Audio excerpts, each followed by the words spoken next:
आप सबका एक बार फिर से अपने यूट्यूब चैनल पर स्वागत है। तो आज के हमारी कहानी का नाम है हाथी और चिड़िया का बदला। तो चले इस कहानी को शुरुआत करते हैं। बहुत पुरानी बात है। एक जंगल में एक चिड़िया और चिड़वा रहता था। एक बार चिड़िया ने अंडे दिए। चिड़वा और चिड़िया दोनों बहुत खुश थे। चिड़िया अंडों की रक्षा कर रही थी और चिड़वा खाना लेने के लिए जंगल गया हुआ था। उसी समय जंगल में एक मदमस्त हाथी आया। हाथी बहुत ही ताकतवर और घमंडी था। हाथी उसी पेड़ के पास पहुंचा जिस पे वो चिड़िया रहती थी और ज़ोर ज़ोर से पेड़ को हिलाने लगा। चिड़िया के मना करने पर भी हाथी ज़बरदस्ती पेड़ को हिलाता रहा। पेड़ के हिलाने से चिड़िया का घोंसला ज़मीन पर गिर गया और उसके अंडे फूट गए। चिड़िया यह सब देखकर बहुत दुखी हुई। कुछ समय बाद जब चिड़वा आया तो चिड़िया ने उसको सारी बात बताई।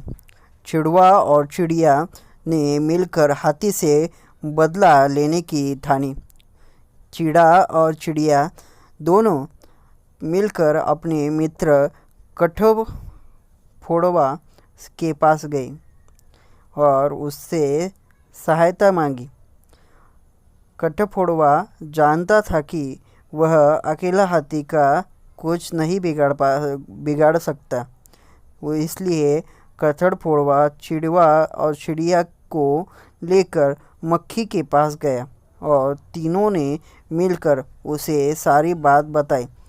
मक्खी ने भी चिड़िया की सहायता करने के लिए तैयार हो गई, किंतु वह सब मिलकर कुछ नहीं कर सकते थे। मक्खी ने सबको मेंढक के पास चलने की सहायता दी। चारों मिलकर मेंढक के पास पहुँचे और उसे सारी बात बताई। मेंढक ने भी उसकी सहायता करने का भरोसा दिया, किंतु वे सभी मिलकर भी हाथी का कुछ नहीं बिगाड़ सकते थे। इसलिए चारों ने मिलकर एक योजना बनाई। योजना के अनुसार एक दिन जब हाथी सो रहा था तो मक्खी उसके कान के पास जाकर गुनगुनाने लगी, जिससे हाथी मक्खी का गाना सुनने में मगन हो गया। उसी समय कठफोड़वा ने हाथी की दोनों आँखों में चोंच मारकर उसको घायल कर दिया। हाथी की आँखों में बहुत दर्द हो रहा था।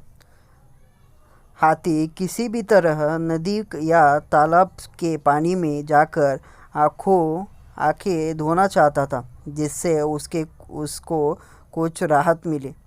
तभी योजना अनुसार मेंढक एक दलदल के किनारे बैठ गया और डराव करने लगा। हाथी को लगा कि पास से मेंढक की आवाज़ आ रही है। अवश्य ही पास में कोई तालाब अथवा नदी है। हाथी तुरंत उस दिशा में भागा जहाँ से मेंढक की आवाज़ आ रही थी और जाते ही वह दलदल में फंस गया। अब हाथी बहुत अधिक परेशान हो गया था, क्योंकि उसकी आँखों में बहुत दर्द हो रहा था और वह दलदल में फंस चुका था। अब चिड़वा, कठफोड़वा, मक्खी और मेंढक भी वहाँ आ गए।